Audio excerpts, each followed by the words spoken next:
merasa tidak pernah benar-benar mendapat kasih sayang dari ibunya karena akhirnya memilih pergi dari rumah. Berjalan sendirian hingga malam, perutnya lapar, tubuhnya lelah, dan di saat itu, ia teringat ucapan pamannya yang pernah bertahan hidup hanya dengan memakan daun selama 12 tahun saat bermeditasi hingga memperoleh pengetahuan. Tanpa pikir panjang, karena mencoba memakan dedaunan di sekitarnya, tapi rasanya begitu pahit hingga ia langsung memuntahkannya dan terbatuk. Tiba-tiba dari belakang terdengar suara keras penuh amarah. Seseorang menegurnya karena berani mengganggu meditasi di tempat pemakaman pada malam hari, tempat yang bahkan seluruh desa tahu terlarang. Namun karena menjawab dengan tenang bahwa ia juga datang untuk bermeditasi, ia hanya ingin mendapatkan pengetahuan seperti yang dikatakan pamannya. Tapi karena daun itu terlalu pahit, ia memilih bermeditasi saja tanpa memakannya agar tetap bisa mendapatkan sedikit pengetahuan. Resi itu menatapnya heran, lalu bertanya apakah ia tidak takut pada kematian, pada roh dan makhluk halus yang bisa merasuki siapa saja di tempat seperti itu. Karena justru menjawab polos, jika mereka tidak merasuki sang resi, maka tidak ada alasan mereka merasukinya. Resi kembali bertanya pengetahuan apa yang ingin ia dapatkan di usia sekecil itu. Dengan jujur karena menjawab bahwa ia ingin tahu cara mengambil kasturi dari perut rusa kasturi karena ia mendengar rusa itu mati karena kasturi tersebut. Resi memanggilnya mendekat, merasa aneh anak sekecil itu memikirkan hal seperti itu di tengah malam.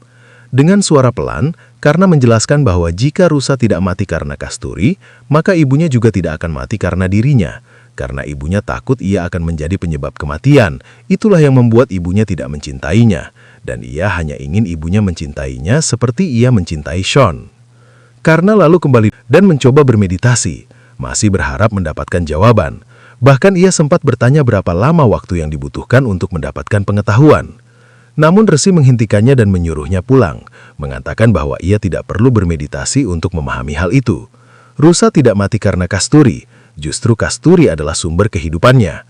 Aroma kasturi dan hidup rusa berakhir bersamaan, dan itulah yang membuat rusa menjadi istimewa. Karena terdiam, kata-kata itu perlahan mengubah pikirannya.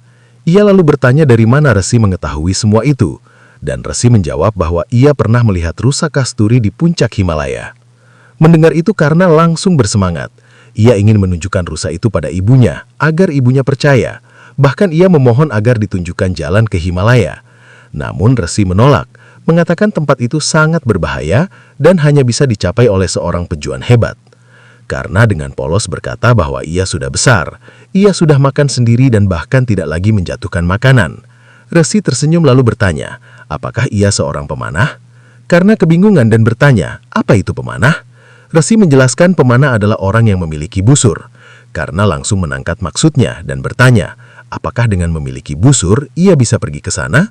Resi menjawab bisa, tapi memanah membutuhkan ketekunan.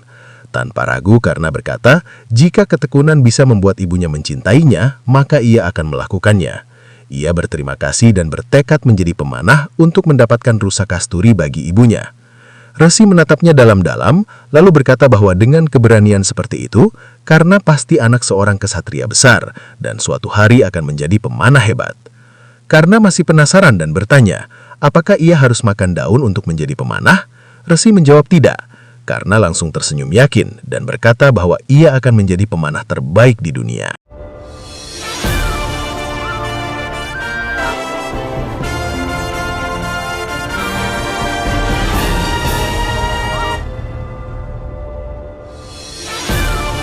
Dengan semangat baru karena bangkit, menatap matahari yang mulai terbit di kejauhan, lalu tersenyum menantang. Hari ini lombanya sampai rumahku. Kau siap, Dewa Surya?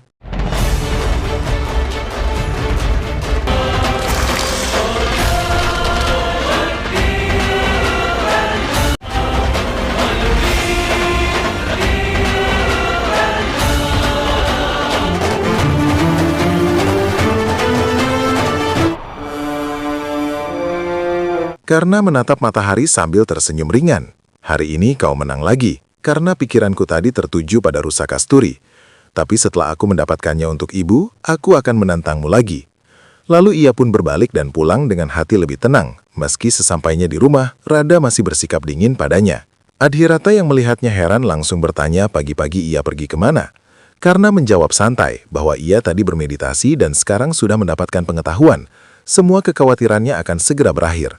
Lalu tanpa ragu ia mengatakan bahwa ia membutuhkan busur. Satyasena yang mendengar langsung penasaran dan bertanya untuk apa. Karena menjawab dengan penuh keyakinan kalau ia punya busur, ia akan menjadi pemanah terhebat. Setelah itu ia akan mendapatkan rusa kasturi dan tidak lagi menjadi penyebab kematian ibunya. Adhirata langsung terdiam dan terkejut karena mendengar pembicaraan semalam. Ia mencoba menenangkan dan mengatakan ibunya akan panjang umur karena tidak perlu mencari rusa kasturi, apalagi busur. Namun Satyasena justru tersenyum tipis lalu bertanya, apakah Karna tahu apa itu busur? Tanpa menunggu lama, ia langsung mengajak Karna dan Sean ikut dengannya karena ada busur dari Mathura di desa sebelah dan akan ada perlombaan memanah. Karna langsung berlari masuk memanggil Sean dengan semangat. Sean, chalo, tahu hame dhanush dikhane le ja rahe hain. Melihat itu, Adhirata segera menahan dan memperingatkan dengan serius bahwa Karna adalah anak kusir. Orang dari kasta rendah tidak diperbolehkan menyentuh senjata. Bahkan ketertarikan pada hal seperti itu bisa menghancurkan hidupnya. Satyasena menanggapi santai. Justru sesuatu menjadi menarik saat dilarang. Kalau Karna mendapatkan kasih sayang ibunya, ia tidak akan memikirkan rusa kasturi.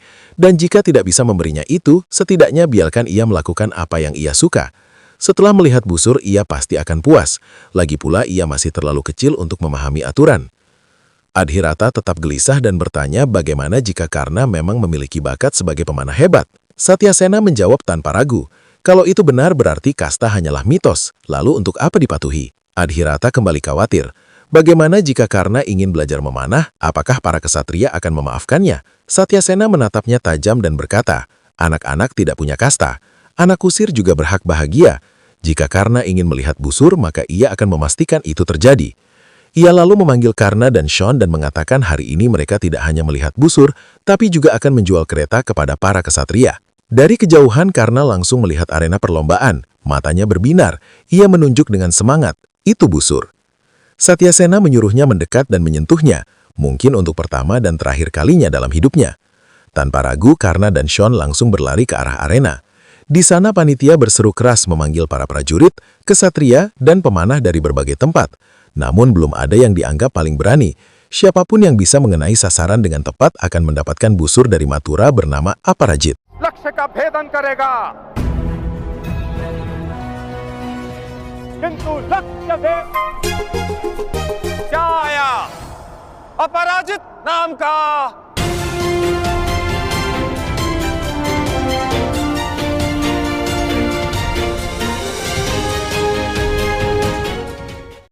Karna menatap busur itu tanpa berkedip, lalu berkata pelan pada Sean bahwa ia sudah menemukan busurnya dan sekarang ia harus memenangkan perlombaan itu. Sean ragu, busurnya terlalu besar, bahkan untuk diangkat saja Karna mungkin tidak akan mampu. Perlombaan pun dimulai. Satu persatu pemanah maju mencoba namun gagal. Beberapa bahkan menjadi bahan tertawaan. Yang lain mencoba lagi tapi hasilnya sama saja. Tak ada yang berhasil. Di tengah itu semua, Karna hanya berdiri diam memperhatikan, matanya fokus. Ia belajar dari setiap kegagalan yang ia lihat.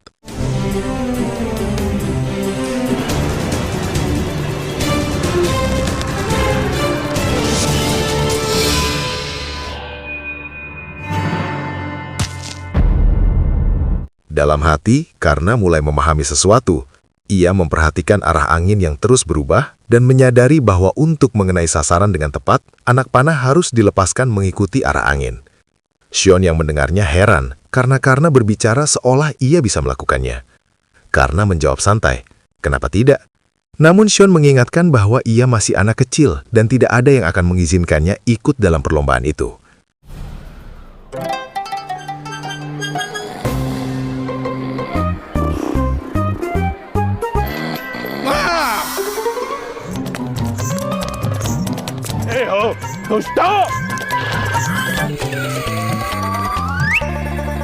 अवश्य उसी दिशा में गए होंगे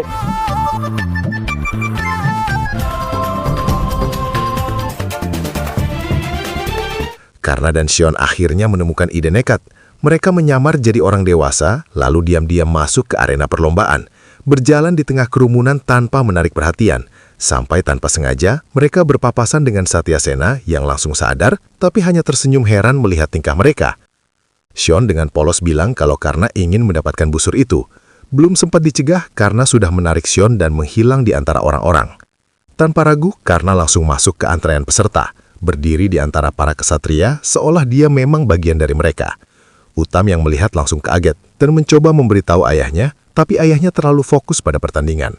Sementara itu Satyasena mulai gelisah, terus mencari kemana Karna pergi. Di arena, panitia terus berseru menantang, memancing siapapun yang berani mencoba busur Aparajit, menyebut apakah bumi sudah kehilangan pemanah sejati, apakah tidak ada lagi yang cukup berani untuk mencobanya. Di tengah tantangan itu, Karna melangkah maju tanpa ragu dan menyatakan bahwa dia punya keberanian.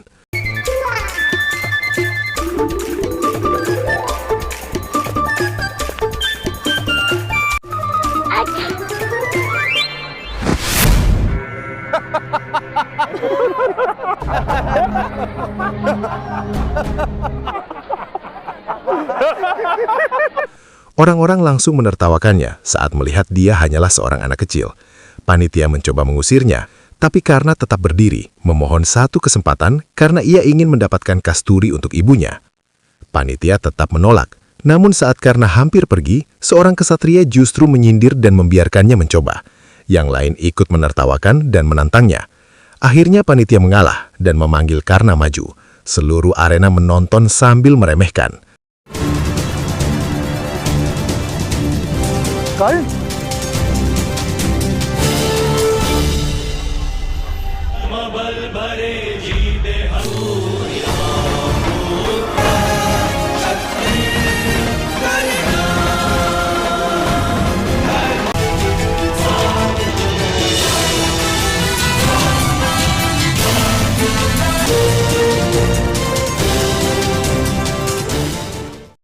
Ia memperhatikan arah angin, lalu memasang panah. Tapi arah bidikannya justru tidak menuju sasaran, membuat semua orang kembali tertawa dan mengejek. लक्ष्य उस दिशा में है, इस दिशा में नहीं।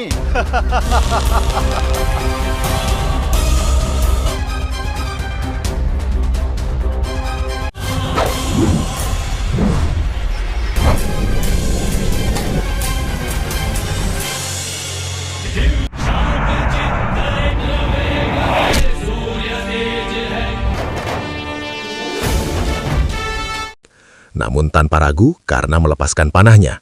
Anak panah itu melesat mengikuti arah angin dan berbelok tepat mengenai sasaran. Seketika seluruh arena terdiam. Xion melonjak kegirangan melihat kakaknya berhasil. Uttam juga tersenyum bangga, tapi suasana langsung berubah saat ayah Uttam bertanya, siapa Karna sebenarnya? Begitu mengetahui bahwa Karna adalah anak Rada, anak seorang kusir, wajah para kesatria langsung berubah. Tawa mereka hilang berganti amarah.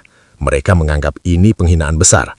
मिलना ही चाहिए इस बालक को दंड दिया जाना चाहिए नहीं बहुत है Satyasena segera maju mencoba menenangkan keadaan, mengatakan ini hanya permainan anak-anak, tapi para kesatria tidak mau mendengar. Mereka mulai melihat Karna sebagai ancaman, seseorang dari kasta rendah yang berani menyaingi mereka. Ayah Uttam dengan dingin mengatakan bahwa jika anak seperti Karna dibiarkan hidup, maka kaum bawah akan berani melawan. Suasana memanas, kemarahan berubah menjadi keputusan kejam, dan di tengah kerumunan itu terdengar teriakan tanpa ampun. Potong tangannya. आज काट दो इस बालक के